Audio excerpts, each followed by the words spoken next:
All right, buckle up. What starts as a simple misdemeanor trespassing case is about to spiral into something way bigger.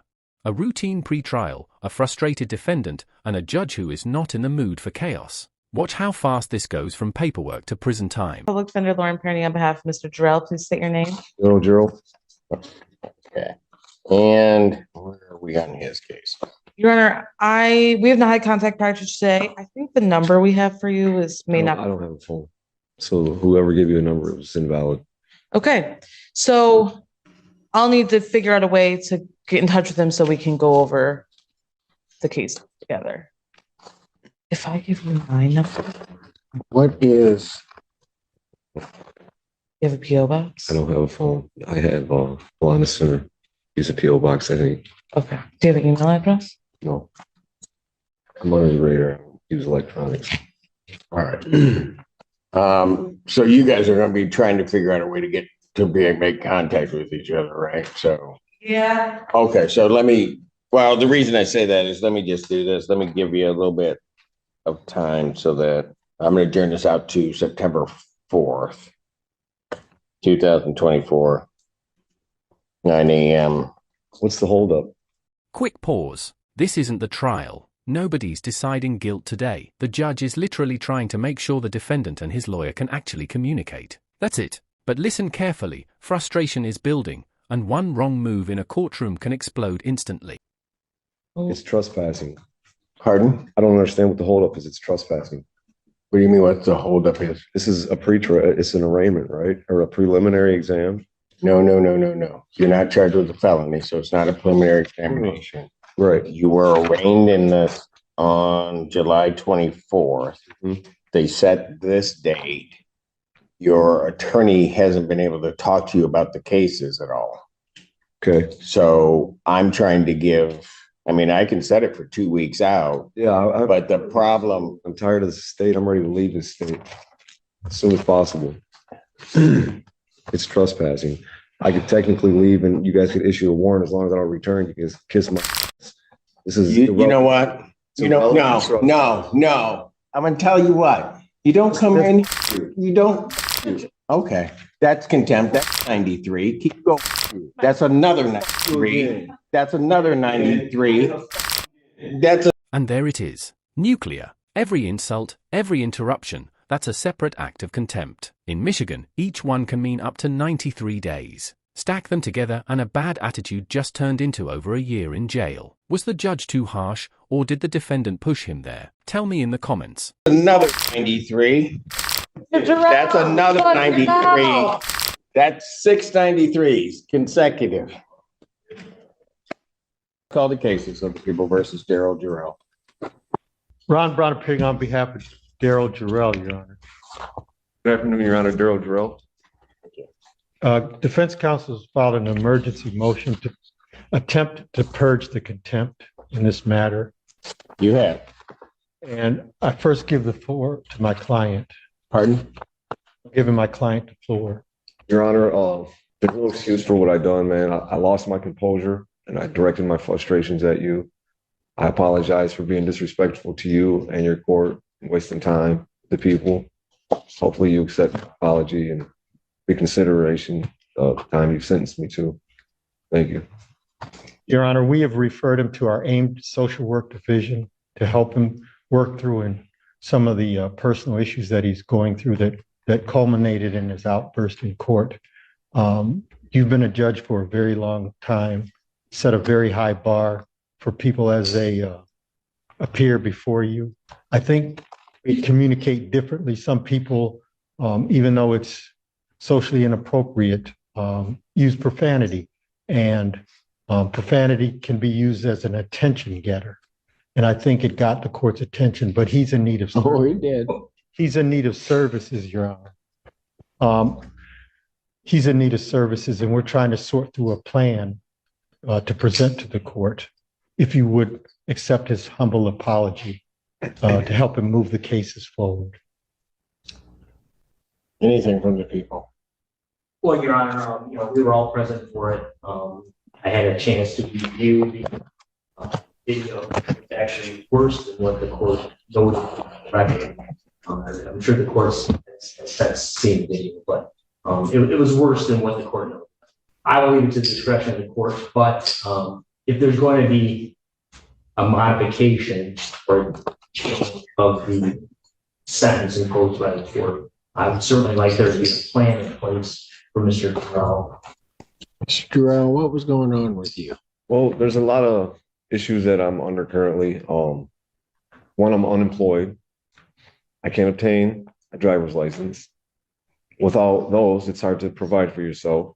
The charges, once we get into it, you'll see that they're frivolous charges. Wow, total change in tone. This is the moment defendants pray for a chance to show remorse. Judges look for accountability, not perfection. The big question is it too late to undo the damage?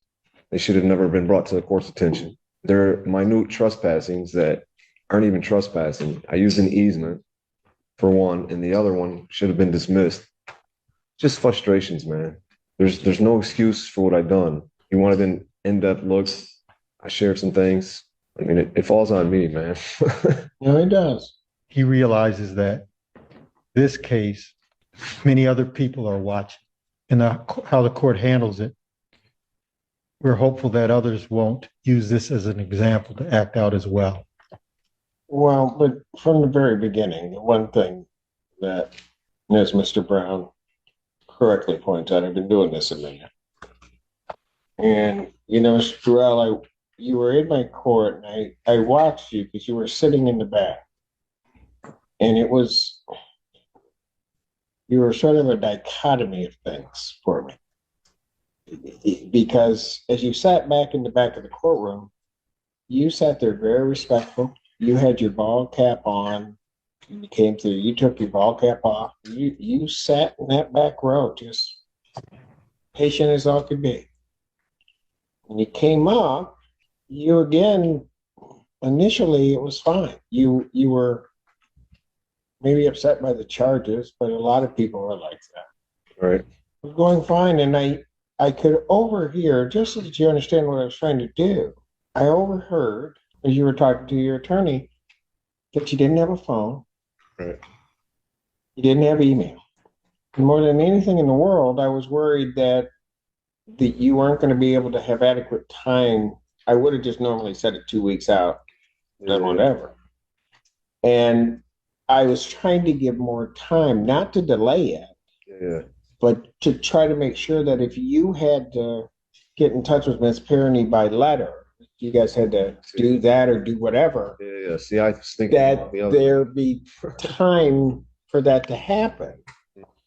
And that seemed to aggravate you, but I think, when I look at it, you were aggravated because you thought the system was kind of dragging out. Yeah. But I was doing that for your benefit. My apologies. I'm again misunderstood. And so then when you wanted me to, then you wanted it done sooner. So then I said, okay, I'll move. I just said, well, move up to date. I didn't know it wasn't going to be helpful for you, but what the heck? And then that's when you went off. I've had people go off in front of me before. Doesn't bother me. It's going to happen, I guess. But you just got yourself worked up to the point that as you were headed down and out, I'm just thinking,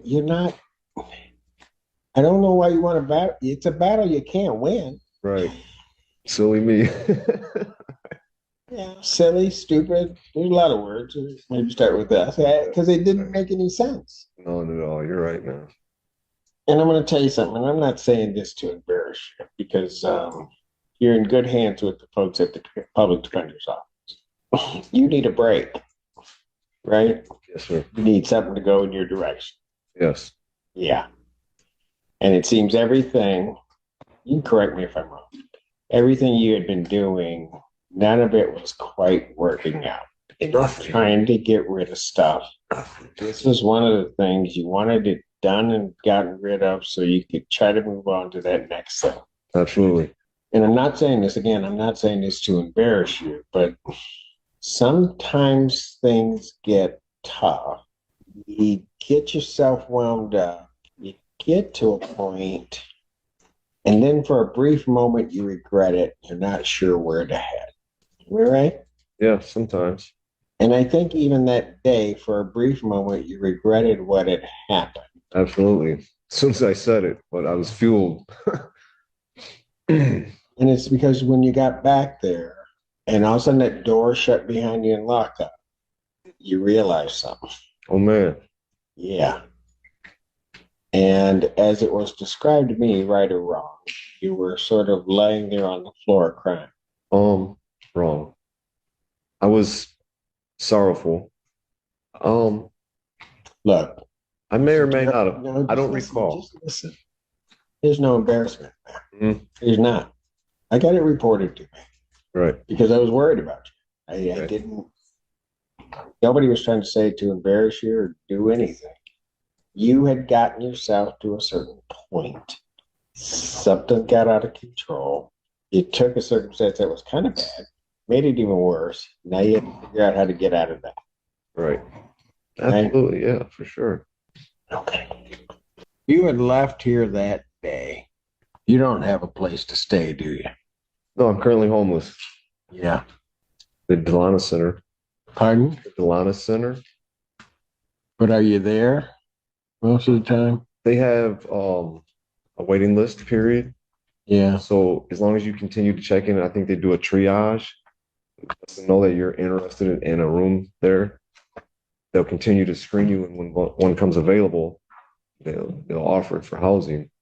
Until then, you sleep wherever you can, couches, wherever, tents, bridges, parks. Think about the twist here. The extra time that made him angry, the judge was giving it to protect his right to talk to his lawyer. What felt like delay was actually protection. Miscommunication in court can be brutally expensive. As long as the cops don't push you along. So the reality is you didn't have a place to go, right? Oh, no, I don't have a place to go. No. All right. Judge, he's even sleeping. Pardon?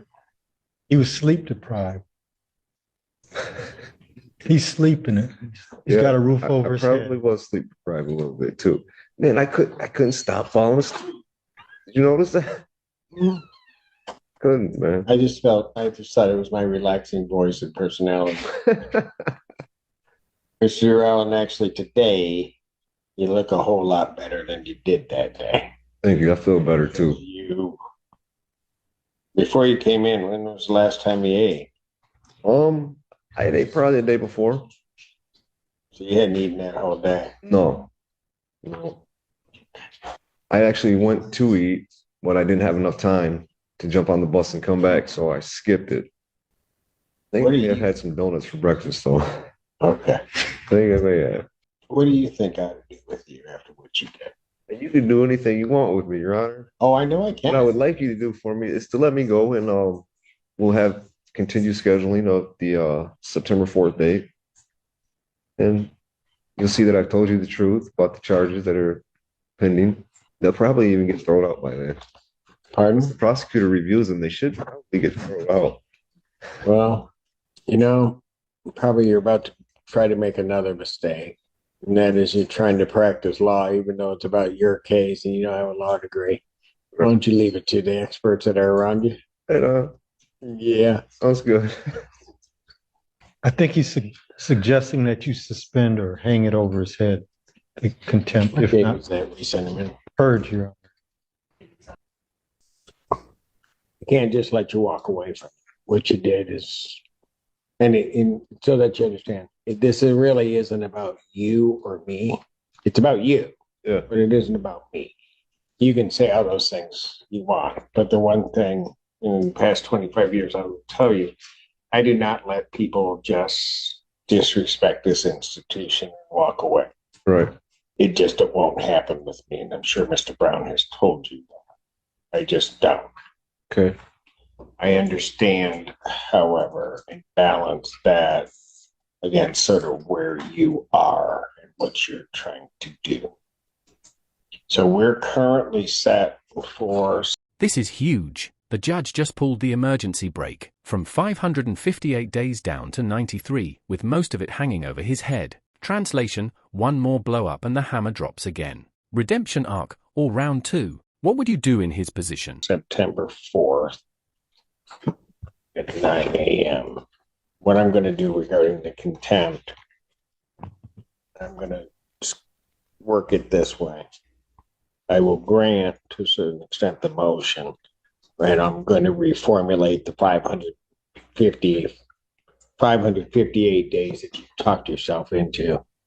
And when you're back there thinking, think about this, how you took a case with a maximum 30-day sentence and parlayed that to 558 days. Right. Oh, goodness. So what I'm going to do is take the 558 days. I will indicate defendant is to serve 93. I will give him credit for the 6 that he's been in and suspend at this time the balance. Thank you. When we come back, so it's down to 93 now. When we come back on the 4th, I'll consider whatever else I might do regarding that sentence. Thank you, Your Honor. Whether or not you serve the rest of it is going to be dependent upon your behavior, how you come into court. Subscribe now, because the next courtroom moment might be even crazier than this one.